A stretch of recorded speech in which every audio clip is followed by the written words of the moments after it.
So, as the first topic, we will discuss about geomorphology as the subject.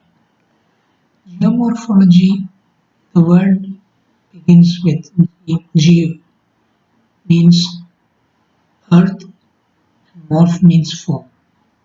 That means the formation of the features of the surface of the earth. Landform development on the surface of the earth.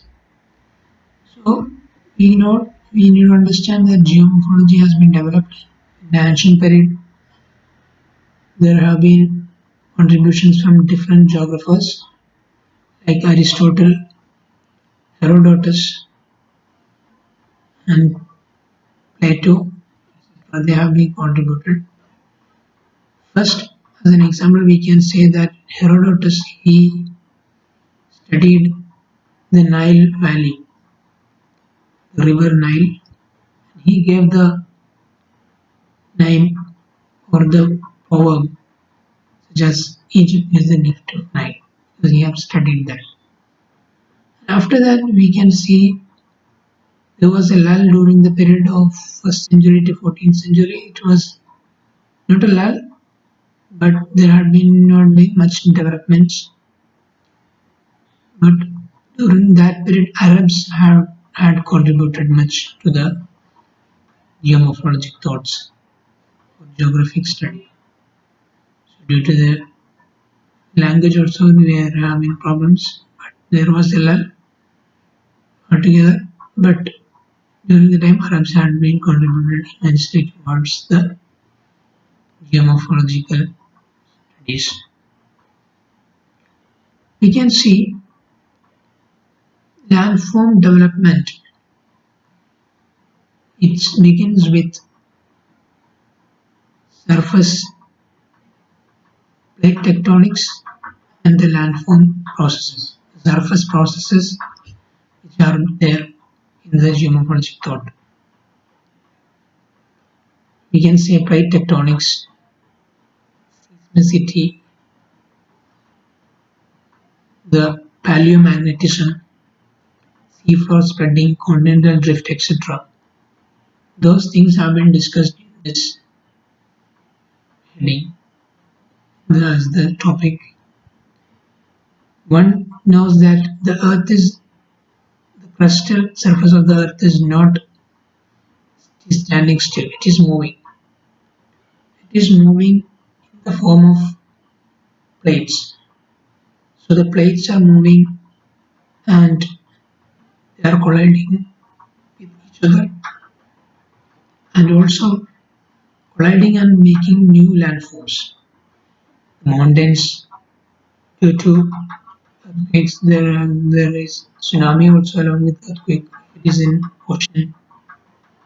Otherwise, there is seismicity and the plate tectonics. They are forming new landforms and also seafloor spreading in the mid-Atlantic Ocean. Then that also creating new crustal surface, crustal landform under the sea. That is one. And also another realm when we see to another realm, we can see there is different processes which are happening on the surface of the earth, different landforms. One we can say it begins with fluvial landforms. Fluvial due to water landform has been created. And there is Aeolian landform due to the wind and glacial and periglacial landform development. And also there is landform development based on the movements of the earth. So the fluvial, Aeolian and the physical landform development due to all these factors, they create a new landform altogether. In the beginning, we can say that the mountain building happens due to the collision of the plates, and after the collision of the plate, mountain building happens, and then further erosion activities take place. So we can see there are two types of forces which are working. One is endogenetic forces, another one is exogenetic forces. Endogenetic forces are the forces which are coming from beneath the earth's surface. The exogenetic forces are the forces they are coming from the atmosphere of the earth. And the different landforms have been created for that. Weathering and erosion, the rate of erosion, these are all taking place in the endo-exogenetic processes. In endogenetic process, we can see seafloor spreading and the earthquakes and volcanic eruption, etc. This leads to creation of new landforms which are coming from beneath the surface. That is endogenetic process. So we need to study the ways of formation of the landform, how the landforms have been eroded and new landforms take shape, and then the cycle continues. Cycle of formation of landform continues as when we go deep towards the geomorphology, geomorphic studies,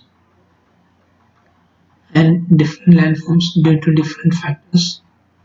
So they take shape, and also these processes creates a new rotation or the cycle of landform development. That's all we are discussing today. The discussion we will do in the next session.